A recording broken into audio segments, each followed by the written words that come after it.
복음을 전한다는 것이 쉽지 않습니다. 그렇죠?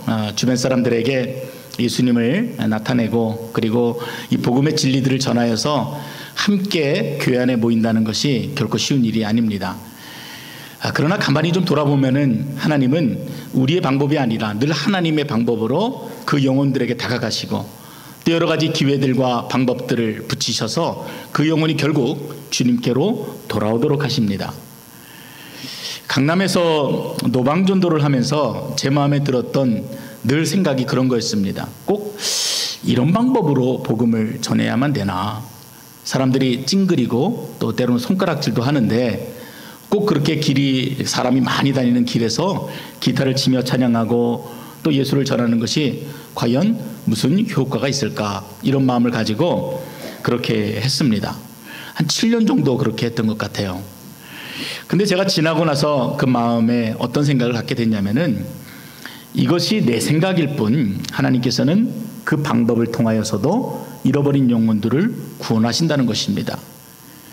우리는 눈으로 확인할 수는 없지만 하나님께서는 우리의 작은 순종을 통하여서 당신이 택한 백성들을 결국은 하나님께로 인도하신다는 것입니다. 오늘 우리가 살펴볼 본문이 그 내용을 아주 잘 나타내는 귀한 본문이라고 할 수가 있습니다. 며칠 전에 여러분하고 사도행전 13장의 말씀을 나누었는데 바울의 1차 전도 여행이었죠. 그래서 안디옥을 떠나서 구브로 섬에 있는 이 바보라는 곳에서 박수무당 엘루마를 만나는 장면이 있습니다. 그때 바울이 이 엘루마를 꾸짖자 이 엘루마가 눈이 멀었습니다. 근데 이 사건 이후에 어떤 사건이 있다고 그랬습니까? 함께 동행했던 젊은 사역자 마가 요한이 어떤 이유에서인지 그 사건 이후에 결국은 이 바울로부터 떠나 집으로 돌아가 버렸습니다. 오늘 15장 본문 끝에 보면은요, 거기하고 연결된 사건이 있습니다. 그리고 오늘 이 바울의 2차 전도 여행으로 연결이 되어집니다. 1차 전도 여행은 한 2년 정도 기간 동안에 바울이 아시아 지역을 돌면서 복음을 전했던 기간입니다. 근데 2차 전도 여행을 준비하는 과정 속에서 바울과 바나바가 서로 충돌을 일으킨 것입니다. 바울은 1차 전도 여행 때 그렇게 말도 없이 무책임하게 떠났던 마가 요한을 이번에는 데려갈 수가 없다. 그래도 바나바는 한 번이라도 더 기회를 줘서 사역자를 키우고 양육하는 것이 우리의 책임이 아닌가라는 의견으로 서로 대립한 것입니다. 의견이 조율이 되었겠습니까? 안 되었겠습니까? 마치 우리를 보는 것처럼 조율이 안 됐어요. 결국 바울은 실라를 택하여서 수리아를 거쳐서 길리기아 다소로 가고 바나바는 조카 마가를 데리고 구브로로 떠나게 됩니다. 여정이 갈린 거예요. 그리고 이때 바울에게 한 명의 동역자가 더 동행하게 되는데 우리가 잘 아는 디모데, 사랑하는 애제자 디모데입니다. 디모데후서 1장에 보면은 이 디모데는 좋은 가정에서 자랐어요. 부모님으로부터 신앙교육을 잘 받고 자라서 굉장히 진실된 믿음을 가지고 있는 자로 그렇게 소개합니다. 이 디모데가 누구의 눈에 띄었냐? 바울의 눈에 띈 거예요. 그래서 그 전도 여행에 함께 동참하게 되었습니다. 이렇게 되기까지 서로 의견이 갈리고 결국은 찢어지고 결코 쉽지 않은 여정이었지만 이 두 사람의 성격을 보면은 좀 이해가 되어집니다. 하나님께서 이래서 이 디모데, 이 사람을 바울과 만나게 하셨구나. 바울은 이미 우리가 살펴본 것처럼 굉장히 다혈질입니다. 열정이 있어요. 직선적입니다. 불도저처럼 사역을 밀어붙이는 이런 특징이 있습니다. 그래서 어떤 교회를 개척하고 가보지 않은 곳에 교회를 세우는 일에는 아주 탁월한 능력을 가진 그러한 사람입니다. 근데 반면에 연약한 자들을 돌보고 또 한 영혼을 세심하게 돌아보는 일에는 바울이 잘하지를 못했어요. 디모데는 어떤 사람이냐면은 눈물이 많고 부드러우면서 섬세한 여성적인 캐릭터를 가진 사람이었습니다. 또 한 번 마음을 정하면은 절대로 배반하지 않고 끝까지 사명을 감당하는 충성스러운 믿음의 사람이었습니다. 그래서 이처럼 하나님께서는 온화하고 충성스러운 디모데를 강하고 저돌적인 바울의 동역자로 만나게 하신 것입니다. 얼마나 잘 맞아요. 이 둘이 함께 여러 교회 다니면서 복음을 전하게 되는데, 바울은 계속해서 교회를 개척하고 또 디모데는 따라다니면서 사람들을 격려하고 그 마음을 품어주니 교회가 얼마나 견고히 서갔겠습니까? 우리가 복음의 역사를 이루는 데 있어서 정말 중요한 일 가운데 하나는 이처럼 믿음의 동역자, 영적인 동역자를 만나는 것 같습니다. 주변도 한번 이렇게 돌아보시기 바랍니다. 보면은 정말 나와는 다른 사람이 옆에 앉아 있죠. 근데 저는 이렇게 얘기하고 싶어요. 나와 정말 다른 사람, 정반대 사람이 나의 삶의 동역자로 옆에 앉아 있기도 하고 믿음의 동역자로 옆에 앉아 있기도 합니다. 근데 제가 한 분 한 분들 만나서 이야기를 들어보면은 이 두 분이요, 성격이 너무 달라요. 근데 하나님께서 두 분을 한 부부로 묶어 주십니다. 한 분은 불같은데 한 분은 온화해요. 한 분은 성격이 굉장히 급해서 잘 잃어버리는데 한 분은 지나치게 꼼꼼해서 따라다니면서 그 모든 일들을 다 감싸 안습니다. 참 하나님 대단하시다. 어떻게 아시고 나는 이 사람하고 정말 맞지 않는다고 생각하는데 그 사람을 나의 배우자로 묶어주셔서 가정을 이루게 하시고, 이처럼 옆에 있는 사람이 나와는 전혀 다른데 한 교회로 만나게 하셨는가 하는 감탄을 가지게 됩니다. 그래서 우리가 교회 안에서 만나게 되는 한 분 한 분들은요, 우리가 이런 마음을 가져야 됩니다. 아, 하나님께서 정말 나에게 없는 정말 귀한 달란트를 가지신 저분을 나에게 만나게 하셨구나. 저 사람은 저래서 싫고 이 사람은 이래서 싫고가 아니라, 아, 그래서 하나님께서 이 사람을 나에게 영적인 동역자로 붙여주셨구나 하는 그 마음을 가질 수 있어야 합니다. 자, 이렇게 만나가지고 이제 바울이 어떻게 합니까? 2차 전도 여행을 떠나게 됩니다. 2차 전도 여행, 바울이 아마 계획을 잘 세웠을 거예요. 1차 전도 여행 동안에 만났던 영혼들 다시 만나서 그들을 격려하고 그때 세웠던 교회들에게 하나님의 능력을 다시 한번 선포하기를 원했을 것입니다. 근데 바울의 생각과는 전혀 다른 사역의 전환점이 되는 아주 굉장히 중요한 사건이 이때 벌어지게 됩니다. 우리가 흔히 말하는 마게도냐 환상입니다. 16장 6절에 보면은 성령이 아시아에서 말씀을 전하지 못하게 하시거늘 그들이 부르기아와 갈라디아 땅으로 다녀갔다. 바울은 아시아 지역에 복음을 전하고자 하는 계획을 가지고 출발했는데 누가 막았다는 거예요? 성령께서 그 길을 막으셨다는 것입니다. 사역지를 다니다 보면은요, 이런 일들은요 너무나 많아요. 내가 원했던 그런 사역이 아니라 전혀 다른 사역의 방향으로 하나님이 나를 이끌어 주십니다. 저는 유학을 마치고 다시 선교지로 가서 그곳에도 복음을 전하고자 하는 마음이 있었어요. 근데 하나님께서 이민교회를 저를 부르시는 겁니다. 아, 저로 하여금 배우게 하시고자 하시는 하나님의 뜻이 있구나. 목회를 배우고 목양을 배우고 그런 마음을 가지고 10년을 섬기는데 하나님이 저를 어느 쪽으로 보내셨는 줄 아십니까? 장애인을 돕는 장애인 사역, 청년 사역, 전혀 예상하지 못하는 곳으로 보내고 나중에는 유치부 사역까지 맡기는 거예요. 그 당시에는 하나님을 이해할 수 없었어요. 근데 지나고 나서 보니까 저에게 어떠한 영혼이 맡겨지더라도 그 영혼에게 복음을 전할 수 있는 사역자로 하나님 나를 훈련시키셨구나. 내가 참 설교를 못하니까 하나님이 잘 알아듣는 그 방법을 나에게 가르쳐 주시기 위해서 이처럼 장애인들을 나에게 붙여주셨구나 하는 그런 마음들도 가지게 되었습니다. 그러니까 사역이 내 뜻대로 되는 것이 아니에요. 내가 가고 싶다고 그 지역을 갈 수 있는 것도 아니고 내가 원한다고 그 영혼을 구원할 수 있는 것도 결코 아닙니다. 바울은 아시아에 있는 영혼들을 만나기를 원했어요. 근데 성령이 그 길을 막았습니다. 그 뒤에도 보니까 갈라디아, 무시아, 비두니아로 가고자 하는데 이마저도 예수의 영이 허락치를 않았습니다. 여러분, 무슨 장면이 생각나지 않으십니까? 요나의 이야기와 비슷합니다. 니느웨로 가라고 하시는 하나님의 말씀을 어기고 다시스로 향했을 때 무슨 일이 벌어졌습니까? 잔잔한 갈릴리 바다에 폭풍이 불어닥쳤습니다. 하나님 막으신 거예요. 결국은 하나님이 원하시는 영혼을 구원하기 위해서 마음도 없는 요나를 그곳으로 보내고자 하셨던 것입니다. 근데 지금 바울도 비슷한 상황이에요. 그 마음의 생각들을 다 접게 만드시고 결국은 하나님의 마음에 구원하고자 하시는 그 영혼들을 향해서 그 길로 바울과 일행들을 인도한 것입니다.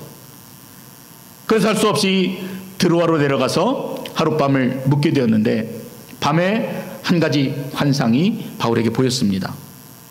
우리 다 같이 한번 9절을 읽어보겠습니다. 9절입니다.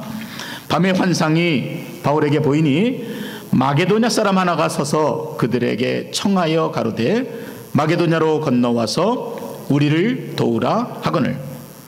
꿈에 보니까 마게도냐 사람 하나가 나타나가지고 굉장히 애처로운 눈망울을 하고 그리고 빼빼 마른 손가락을 가지고 흔들면서 애원하는 거예요. Help me, help me. 제발 좀 우리를 와서 도와주십시오. 여러분, 이 마게도냐는 현재 지명으로 얘기하면은 그리스 지역입니다. 그리고 조금 더 확장돼서 생각해 본다면은 유럽이에요. 바울이 원래 복음을 전하고자 했던 지역은 아시아인데 지금 꿈에 뭐가 나타난 것입니까? 너 아시아로 복음 전하고자 하는 그 마음을 접고 전혀 계획지도 않았던, 준비되지도 않았는데 유럽으로 가서 그곳 사람들에게 복음을 전하라 했던 것입니다. 바울의 마음이 탐탁치가 않았어요. 하나님, 바다를 건너가야 되는데요. 하나님, 제가 준비가 안 되었는데요. 재정도 준비가 안 되어 있고 양식도 준비가 안 되어 있고 그렇게 먼 곳까지 갈 준비가 전혀 안 되어 있는데요. 그리고 하나님 아시다시피 그 유럽은요 강대국이잖아요. 그들은 풍요로운 자들이잖아요. 그들에게 무슨 복음이 필요하겠습니까? 그냥 하나님께서 그 영혼들을 바라보시고 바울을 결국 그쪽으로 보내고자 하셨던 것입니다. 여러분, 우리가 복음을 전할 때도요, 가만히 생각해 보면은 강대국에 가서 복음을 전하는 것은 별로 이렇게 마음이 잘 내키질 않아요. 우리보다 못 사는 나라, 어려운 나라, 세계 몇 대 빈국 뭐 이런 나라들 가서 그들에게 좀 먹을 것도 좀 주고 또 교회도 좀 세워주고 이러는 것만이 선교다라고 생각하는 이런 경향들이 있습니다. 근데 하나님께는 다 똑같은 영혼이에요. 다 죽게 돌아와야 될 영혼들입니다.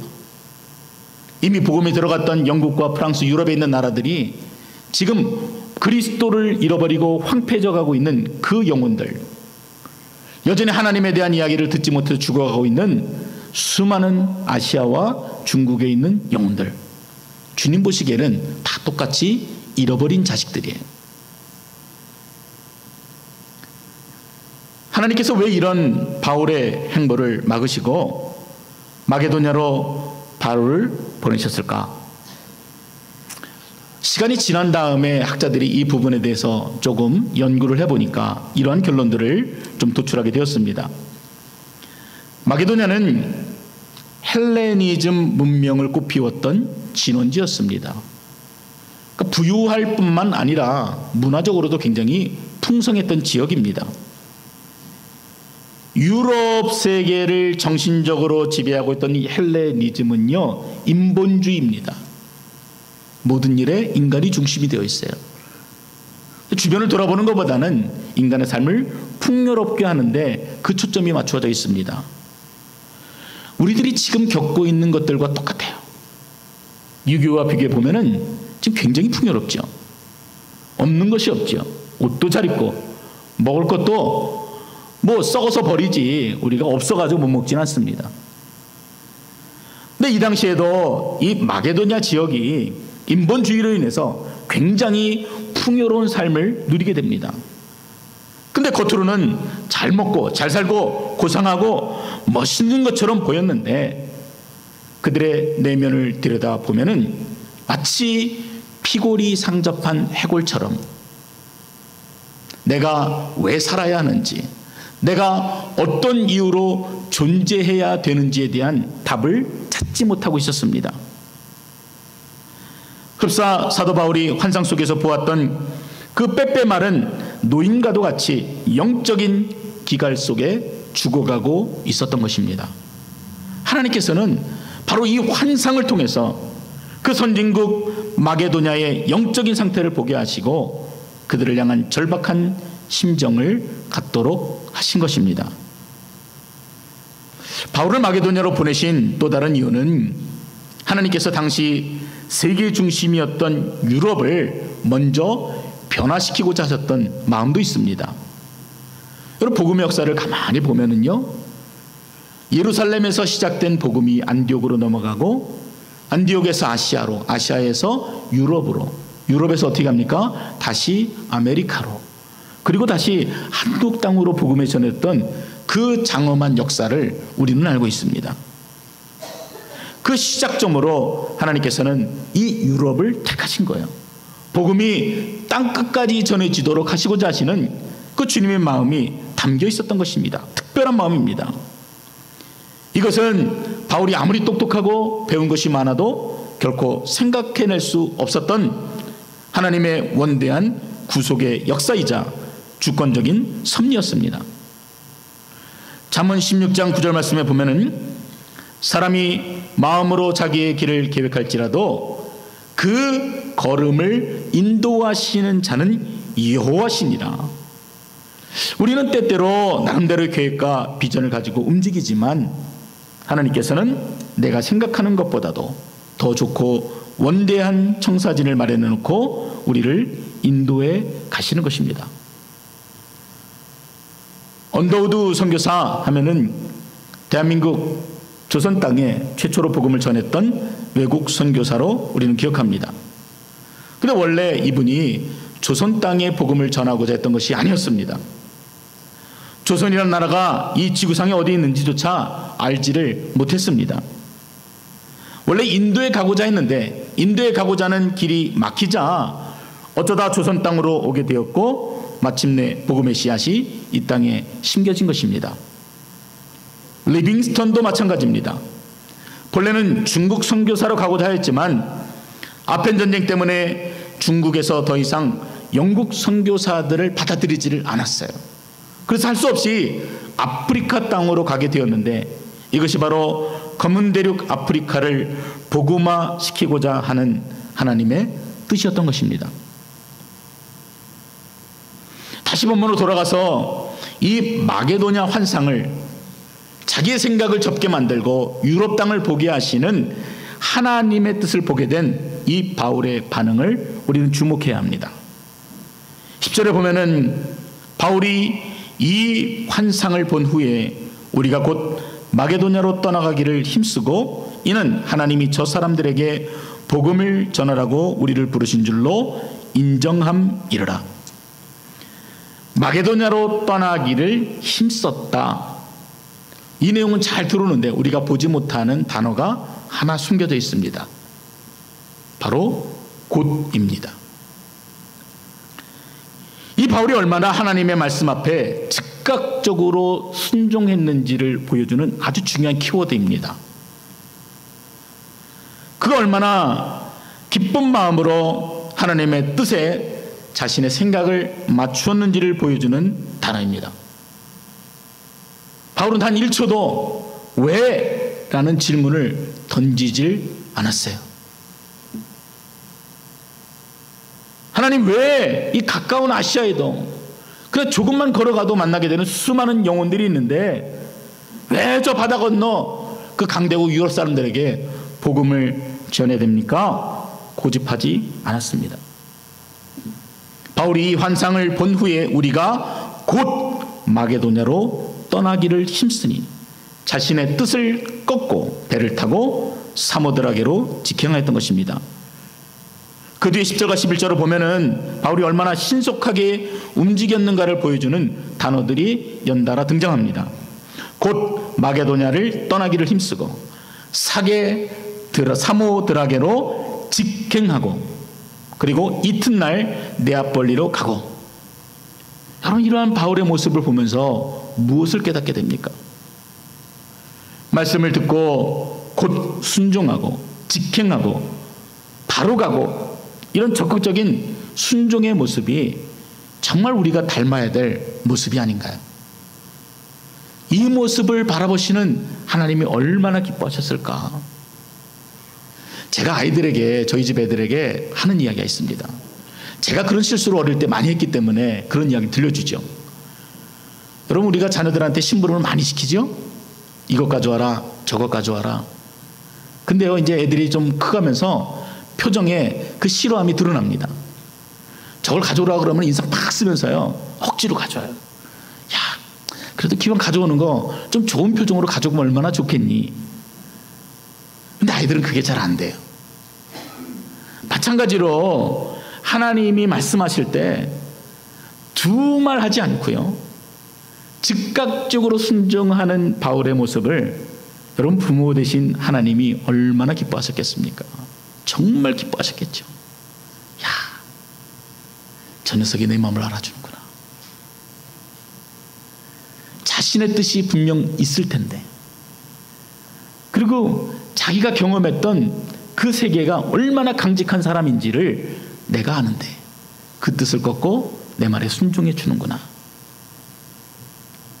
이처럼 바울이 순종했을 때 자신이 보게 된 결과도 자신의 상상을 훨씬 뛰어넘는 일들이었습니다. 그 첫 번째 순종의 열매가 바로 루디아라고 하는 여인의 회심 사건입니다.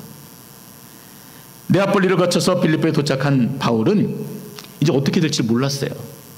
아이고, 진짜 이제 뭘 해야 되나? 내 뜻이 아니라 하나님 뜻대로 왔으니까 계획도 없고. 그래서 두리번거리면서 기도처를 찾고자 우물가로 갔습니다. 그 우물가 여인들이 물을 기르러 왔죠. 그래서 여인들에게 이런저런 이야기를 하면서 하나님 말씀을 전하고 있는데, 그 중에 루디아라 하는 여인이 그 말씀을 듣고 회심을 한 것입니다. 바울은 이 여인을 구원하고자 하는 마음이 전혀 없었어요. 그런 계획을 갖고 있지도 않았습니다. 불특정 다수를 향해서 하나님 말씀을 전했는데 그 중에 루디아가 회심을 한 것입니다. 14절과 15절 말씀인데 여러분, 고기를 같이 한번 읽어보겠습니다. 14절과 15절입니다. 두아디라시아에 있는 자색 옷감 장사로서 하나님을 섬기는 루디아라 하는 한 여자가 말을 듣고 있을 때 주께서 그 마음을 열어 바울의 말을 따르게 하신지라. 그와 그 집이 다 침례를 받고 우리에게 청하여 이르되, 만일 나를 주 믿는 자로 알거든 내 집에 들어와 유하라 하고 강권하여 머물게 하니라. 이 여인의 직업이 뭐예요? 비단 장사예요. 실크 딜러입니다. 그녀는 본래부터 하나님을 알고 있었던 자예요. 아직 예수님을 모르는 자이지만 이미 하나님을 공경하는 자입니다. 근데 바울이 전해주는 그 메시지, 또 성령께서 그 마음을 열어주셔서 마치 스폰지가 물을 빨아듯이 그 모든 말씀을 자기 것으로 다 흡수했습니다. 그리고 즉시 복음을 영접하고 뿐만 아니라 가족들에게도 복음을 전하여서 그 온 집이 루디아와 더불어서 침례를 받았습니다. 정말 예상하지 못했던 놀라운 사역의 결과가 바울에게 보인 것입니다. 여러분, 이런데 바울이 내가 했어, 야, 내가 말씀을 잘 전해서 이 여인이 죽게 돌아왔어, 이랬겠습니까? 그렇지 않았어요. 하나님이 하신 일이라는 것을 너무나 분명하게 경험한 것입니다. 하나님께서는 준비된 영혼 루디아를 바울과 만나게 하신 것입니다. 그래서 그 온 집안이 복음화 되도록 역사하신 것입니다. 이를 볼 때 우리가 하나님의 방향에 순종하고 그의 인도하심을 쫓아 행하게 되면은 하나님께서는 친히 환경을 예비하시고 그 역사를 주관해 가심을 알 수가 있습니다. 우리 교회는 영혼 구원을 위한 새생명 축제를 선포했습니다. 7월 7일입니다. 외우기도 쉽게 7월 7석입니다. 전래 동화에 의하면 이날은 목동 견우와 천상의 손녀 직녀가 1년에 한 번 은하수를 건너서 만나는 뜻깊은 날입니다. 물론 동화입니다만 아직도 돌아오지 못한 영혼들로 인하여서 늘 마음 아파하시는 주님께 저와 여러분이 오작교가 되는 바로 그런 날이에요. 우리는 그날에 얼마나 많은 영혼들이 주님께 돌아오고 구원을 받을지 알지를 못합니다. 그렇지만 이 일을 통하여서 하나님이 이루실 그 역사를 우리는 기대하고 그리고 함께 기도해야 합니다. 우리에게도 루디아처럼 준비된 영혼들을 보내주시도록 기도하시는 여러분 되시기를 바랍니다. 이 마게도냐로 가라는 그 말씀에 순종하였던 이 바울에게 보여주신 두 번째 열매는 간수들입니다. 여러분 복음을 전할 때 아이고 야 저기 감옥에 있는 간수들에게 복음을 전해야 되겠다 이런 생각을 하겠어요? 한 번도 해보지 못하죠. 근데 하나님께서 그런 사람을 구원하신 거예요. 현재 미국의 모든 교파를 초월해서 가장 존경받는 목사님 중에 잭 헤이포드라고 하는 분이 계십니다. Church on the Way라고 하는 교회의 담임 목사님이셨고 지금은 이제 연세가 많으셔서 은퇴하셨는데 이분이 찬양도 굉장히 뜨겁게 하시고 그리고 책도 많이 내셨어요. 근데 오늘 이 사도행전의 본문을 좀 이렇게 본인의 이야기로 잘 설명해 내온 내용이 있는데 굉장히 공감이 되어서 여러분들에게 잠깐 소개하고자 합니다. 여러분이 아시는 것처럼 성경은요 굉장히 함축적으로 의미들이 담겨져 있습니다. 그러니까 디테일한 내용들은 많이 생략이 되어 있죠. 그래서 어떤 이야기를 만들다 보면은 그 이야기 행간 속에 담겨진 많은 장면들이 성경에는 삭제되어 있습니다. 근데 이 부분에 있어서 이 목사님이 좀 깊게 묵상하는 가운데 살을 조금 붙이신 거예요. 2차 전도 여행 때 빌립보 지역으로 간 바울과 실라는 이 복음을 전하다가 감옥을 갇히게 됩니다. 이 복음을 듣고 회심한 사람들, 그래서 이전까지 자기가 무엇인가 이득을 취했던 사람들이 이 바울의 복음 전도로 인해서 그 이윤이 줄어들자 이 바울을 고소한 것입니다. 분을 참지 못했어요. 얼마나 때렸던지 의식을 잃고 결국은 깊고 깊은 감옥에 갇히게 되었습니다. 깜깜한 감옥 속에 갇혀서 의식을 잃은 두 사람 중에 바울이 먼저 깨어났습니다. 얼마나 흠칫 두들겨 맞았던지 안 아픈 곳이 없었습니다. 껌껌해서 보이질 않았지만 온몸이 멍투성이가 되어 있다는 것을 직접 몸으로 느낄 수가 있었습니다. 발을 움직여 보니까 묵직한 착고가 살을 찌르면서 발목을 짓누르고 있었습니다. 아무런 소리도 들리지 않았고 아무것도 보이지 않았습니다. 갑자기 신라가 궁금해졌습니다. 신라는 어떻게 되었을까? 나보다 많이 맞은 것 같은데 살았을까 죽었을까? 말라 비틀어진 입술에 겨우 침을 바르고 떨어지지 않는 목젖에 힘을 주어 조용히 불러보았습니다. 신라 거기 있나? 무엇에 놀란 듯 어둠 저편에서 반가운 소리가 들려왔습니다. 바울 자넨가? 자네 살아있었구만. 몸은 어떤가? 괜찮자고? 아파 죽을 지경이네. 몸이 말을 안 들어. 신라 자네는 어떤가? 나도 성한 곳이 하나도 없어. 여기는 좀 부러진 것 같은데 온몸이 멍든 게 틀림이 없어 보이네.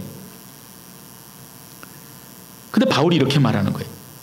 그런데 신라 한 가지 물어봄세. 자네 지금 기분이 어떤가? 기분? 무언가 골똘히 생각하는 듯 한참의 침묵이 흐른 후에 신라가 대답했습니다. 기분이라 기분이 날아갈 것 같아. 바울은 기다렸다는 듯 즉시 대답했습니다. 그렇지. 기분 되게 좋지. 주님 때문에 매도 다 맞아보고 이게 웬 횡재란 말인가. 내 기분이 지금 어떤 줄 아나? 춤추고 싶다네. 나도 그러네. 그럼 우리 춤이나 한번 실컷 추어볼까? 그것 좋지. 아무것도 보이지 않는 칠흑 같은 그 감옥 속에서 두 사람은 춤을 추며 찬양했습니다. 여러분, 이 내용이 그대로 성경에 나와 있지는 않지만 분명 이런 모습이었을 거예요. 굉장히 놀라운 일 아닙니까? 아마 이러한 상황을 잘 모르는 사람들은 야, 저 사람들 제정신 맞아? 이럴 거예요. 야, 그 상황에서 찬송이 나와? 예배를 드려? 하나님을 향해 불평과 원망을 해야지 정상 아니야? 그런데 실제로 그런 상황들을 종종 만나는 것이 우리의 현실입니다. 여러분, 그런 상황에 닥치게 되면은 여러분 찬송하십니까? 솔직하게 기도하세요. 기도는 그렇다 치고 여러분들 입술에서 춤추는 거룩한 찬양이 흘러나오십니까?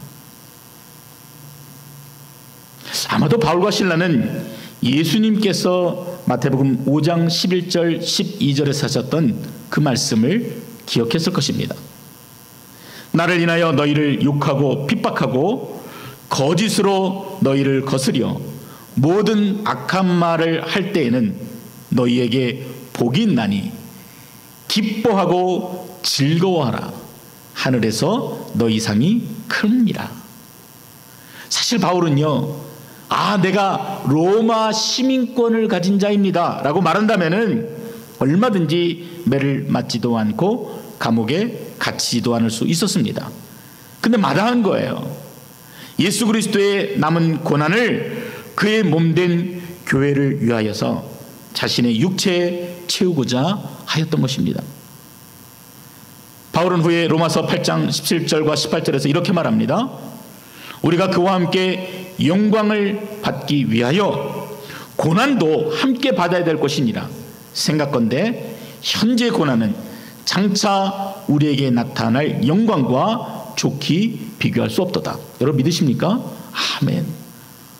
저는 그날이 너무 기대가 되어져요. 이 땅의 삶이 고달프지요. 하루하루 산다는 것이 쉽지 않습니다. 근데 이렇게 내가 주님을 사랑하고 주님 앞에 순종했을 때 앞으로 내게 주어질 그 하늘의 상급이 얼마나 놀라운 것인지를 생각하면은 넉넉히 이겨낼 수가 있는 것입니다. 바울과 실라는 예수님의 십자가 고난을 묵상하면서 하나님께 간절히 기도하고 고통스러웠지만 죽을 것 같았지만 오히려 감사의 찬송을 부를 수가 있었던 것입니다. 25절에 보면은 이 기도 소리와 찬미 소리를 누가 들었다 했습니까? 죄수들이 들었어요. 근데 그 듣는다라고 하는 단어를 원어의 의미로 좀 보면은요, 그저 들은 정도가 아닙니다. 경청하여 듣다, 듣고 감동을 받았다라는 의미가 담겨 있습니다. 바울과 실라가 형식이 아니라 그 감옥 속에서 얼마나 감동적으로 기쁨으로 적극적으로 열렬히 찬양하고 기도했는지 그 감옥을 지키던 간수들이 마음에 큰 감동을 받은 것이에요. 어쩌면 바울이 복음을 전하지는 않았지만 그리스도인의 삶의 모습을 보면서 예수 그리스도를 영접했다고도 할 수 있습니다. 그때 어떤 역사가 일어났습니까? 26절에 보면은 호련히 지진이 나서 옥터가 움직이고 감옥의 문이 다 열리고 죄수에게 묶였던 모든 매인 것들이 다 풀어지는 기적이 나타났습니다. 감옥문이 갑자기 열리자 간수는 죄수들이 탈출해버린 것을 알고 검을 빼가지고 스스로 자결하고자 했습니다. 그러자 이때 바울이 크게 소리를 지릅니다. 내 몸을 상하지 말라. 우리가 다 여기 있노라. 정신을 차리고 돌아보니까 당연히 옥문이 열리고 묶인 것이 다 풀리면은 죄수가 다 도망가야 되는데 그 바울과 실라가 자신의 눈앞에 보인 것입니다. 굉장히 놀라웠어요. 근데 그 이후에 이자들이 보이는 행동이 참 감동입니다. 그 모습을 보고 이들이 바울과 실라 앞에 무릎을 꿇었습니다. 여러분, 이것은 단순히 사람 앞에 무릎을 꿇은 것이 아니에요. 하나님의 주권 앞에 무릎을 꿇은 것입니다. 하나님의 섭리 앞에, 도무지 할 수 없는, 항거할 수 없는 하나님의 은혜 앞에 무릎을 꿇은 것이에요. 선생님이여, 내가 어떻게 하여야 구원을 받으리까? 이때 바울이 우리가 다 아는 유명한 말을 남깁니다. 주 예수를 믿으라. 그리하면 너와 네 집이 구원을 얻으리라. 여러분, 이 단순한 이 복음, 어쩌면은 너무 단순해서 참 믿기 힘든 이 내용이 우리 안에 믿어지고 이것이 우리 안에 확신이 되어져서 저와 여러분이 저 천국을 소망할 수 있는 자가 된 것입니다. 이렇게 해서 간수를 비롯해서 그의 온 집안이 예수님을 영접하고 루디아 때와 마찬가지로 다 같이 침례를 받게 되었습니다. 그리고 나서 간수들의 삶이 바뀌었어요. 이전에는 때리고 고문하고 핍박하던 자들이 상처난 바울의 상처를 씻어주고 음식을 차려주고 그들과 함께 식탁에 앉았습니다. 간수가 죄수 앞에 엎드려서 회개를 하고 이제는 복음을 영접하고 주 안에서 한 형제가 되어서 함께 음식을 나누는, 그 구원의 감격을 나누는 복음의 동역자가 된 것입니다. 우리는 전혀 가능성이 없다고 여겨지는 그 감옥 속에서 우리는 전혀 한 번도 생각해 보지 않는 그 간수들을 향해서 하나님께서 놀라운 구원의 역사를 펼쳐 보이셨던 것입니다. 만약 바울이 아시아에 머물렀더라면, 만약 바울이 순종하지 않고 자신의 뜻대로 그 사역을 펼쳐갔다면 아마 이러한 영혼의 구원 역사는 조금 연장돼서 한참 후에나 아니면은 듣지 못할 수도 있습니다. 그러나 루디아와 이 간수, 너무나 다른 이 두 사람들이 하나님 앞에 돌아오는 그 영혼의 역사는 그 바울의 순종으로부터 비롯되어진 것입니다. 너무나 다른 두 부류의 사람들, 한쪽은 순풍의 돛을 단 것처럼 쉽게 이루어지고, 또 하나는 무서운 역경 가운데 탄생하게 되었지만 이 모두가 하나님의 그 귀한 섭리 가운데 이루어진 복음의 역사임을 그 누구도 부인할 수가 없었던 것입니다. 하나님께서는요, 이렇게도 복음의 역사를 이루시고 저렇게도 복음의 역사를 이루어 가십니다. 우리가 생각하는 이성적인 방법으로, 이해할 수 있는 방법으로, 전혀 부담스럽지 않고 전혀 거부감이 없는 방법으로 복음을 듣기도 하시지만, 그 많은 우물가의 여인들 중에 루디아가 복음을 들었던 것처럼 전혀 생각지 않은 방법과 생각지 않았던 사람들과 생각지 않았던 메시지를 통해서 주님을 만나고 하나님의 자녀가 되게도 하십니다. 이런 하나님의 역사 가운데 우리가 할 수 있는 일이 무엇이겠습니까? 여러분, 작은 일에도 순종하는 거예요. 기회가 있는 대로 여러분이 복음을 전하는 것입니다. 지난주에 한 군데 신방을 다녀왔어요. 연세가 굉장히 많으신 어르신이었습니다. 치매가 있으세요. 사람을 잘 알아보지를 못해요.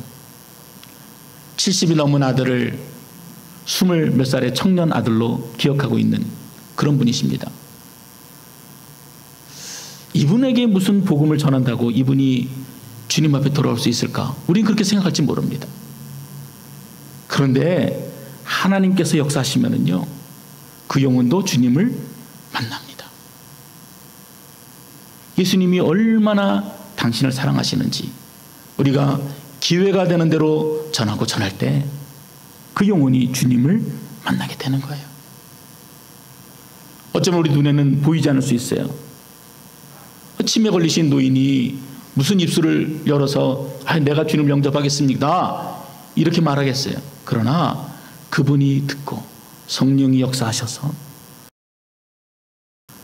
그 내면적인 변화를 주님이 이끌어 가십니다. 그리고 그 영혼을 천국으로 인도하시는 거예요. 때를 얻든지 못 얻든지 복음을 전하는 일에 힘쓰시는 여러분 되시기를 바랍니다. 우리가 새생명 축제를 하는 것, 그 어떤 많은 화려한 결과들을 기대하고 하는 것 결코 아닙니다. 주님이 세상을 떠나시면서 우리에게 주셨던 그 귀한 사명에 우리가 순종하는 마음으로 이 잔치를 준비하는 것입니다. 목사님, 저는 할 수 없는데요. 아무리 생각해도 누구를 전도해야 될지 모르겠습니다. 태신자, 어려워요. 그러지 마시고 여러분 마음을 여시고 여러분에게 보여주는 그 영혼을 향해서 작은 일이지만 즉각적으로 순종할 수 있는 여러분 되시기를 바랍니다. 여러분 누가 일하십니까? 하나님이 일하세요. 그 영혼을 누가 구원하십니까? 하나님이 구원하세요. 그 놀라운 구원의 역사를 목격하실 수 있는 놀라운 증인들 되시기를 주님의 이름으로 축원드립니다.